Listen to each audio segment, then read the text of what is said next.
Iran के पासदाराने इनकलाब ने आज बड़ा ऐलान किया है। ऐलान के मुताबिक ईरान ये चाहता है कि इजराइल के खिलाफ फलस्तीनी उस वक्त तक जंग जारी रखें जब तक इजराइल का वजूद खत्म नहीं हो जाता। नाजरीन ग्रामी, इसके अलावा इजराइल को खत्म करने के लिए ईरान ने जिहाद का रास्ता अपनाने का फैसला किया है। इसके अलावा बहुत सारे फलस्तीनी लोग जो है ईरान के अंदर मौजूद हैं, जो उनके केमिकल वेपन्स बनाने, मुख्तलिफ हथियार बनाने और हथियारों को चलाने की ट्रेनिंग भी हासिल कर रहे हैं। आज गजा की पट्टी पर बहुत भीषण जंग हुई और इस जंग के नतीजे में 20 के करीब फलस्तीनी शहीद हो गए। आपको ये भी बता दें कि इजरायली एयरफोर्स ने आज फजाई बमबारी करके 65 के करीब फलस्तीन और हमास के घरों को निशाना बनाकर उनको ध्वस्त कर दिया है। मामलात की तह तक जाएंगे और आसान अल्फाज में आपको बताने की कोशिश करेंगे। छोटी सी गुजारिश है कि आप हमारा YouTube चैनल हसनात टीवी को सब्सक्राइब कर लें, घंटी के निशान को दबा लें ताकि लेटेस्ट न्यूज आप तक बर वक्त पहुंचती रहे। रुख करते हैं पहली खबर की जानिब। इजराइल को खत्म करने के लिए ईरान ने यह कहा है कि हमें जिहाद का रास्ता अपनाना होगा, जिहाद के रास्ते ही से हमारी कामयाबी होगी। और फलस्तीनियों और हमास को यह कहा है कि वो उस वक्त तक कार्रवाइयां जारी रखें जब तक इजराइल का वजूद खत्म ना हो जाए। नाजरीन ग्रामी, पहले यह हुआ करता था कि जब इजराइल और फलस्तीन के दरमियान जंग होती थी तो सीज फायर हो जाता था, लेकिन इस बार ऐसा नहीं हुआ। इस बार कुछ अलग हुआ है। इस बार अमेरिका ने $735 बिलियन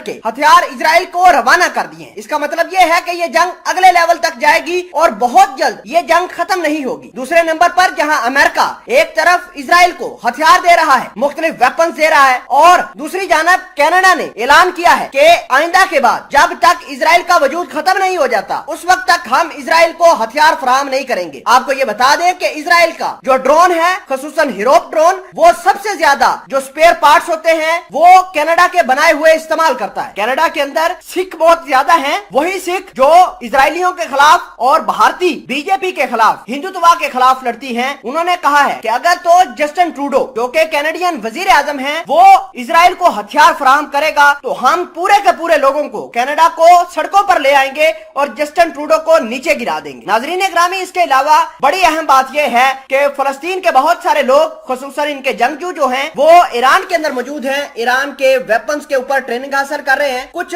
छोटे मोटे गोला बारूद जो कि मॉडर्न किस्म के हैं, कुछ मॉडर्न किस्म के मिसाइल्स हैं, वो बनाने की तैयारियां अब ईरान के अंदर हो रही हैं। खबर में आगे बढ़े तो आपको ये बताएं कि आज इजराइल की एयरफोर्स ने 65 मुख्तलिफ जगहों पर बमबारी की है और इजरायली फोर्स ये कहता है कि इस बमबारी के नतीजे में हमने हमास के 65 से ज्यादा मुख्तलिफ ठिकानों को निशाना बनाकर उनको ध्वस्त कर दिया है। आपको ये भी बता दें कि इस कार्रवाई के नतीजे में 20 के करीब फलस्तीनी बच्चे भी शहीद हुए हैं। आप यहाँ रुक कर एक फैसला लीजिए, क्या इन बच्चे जो कि फलस्तीनियों के शहीद हो रहे हैं, उनका हमास के साथ क्या ताल्लुक, उनका लेबनान के साथ क्या ताल्लुक, उन बच्चों का मिस्र और ईरान, तुर्की, पाकिस्तान से क्या ताल्लुक? अगर इन्होंने लड़ना है तो हमास के साथ लड़े जो कि इनका मलिया मेट करके रख देंगे। आपको ये बता दें कि अरब ममालिक अभी भी इजराइल की सपोर्ट पे खड़े हैं। बड़े बड़े नाम आप खुद जानते हैं। आपको पता है कि कौन टेलीफोन करके नेतन्याहू के साथ बातचीत करता है और उसको उकसाता है कि वो गजा की पट्टी पर मजीद भीषण अटैक करे।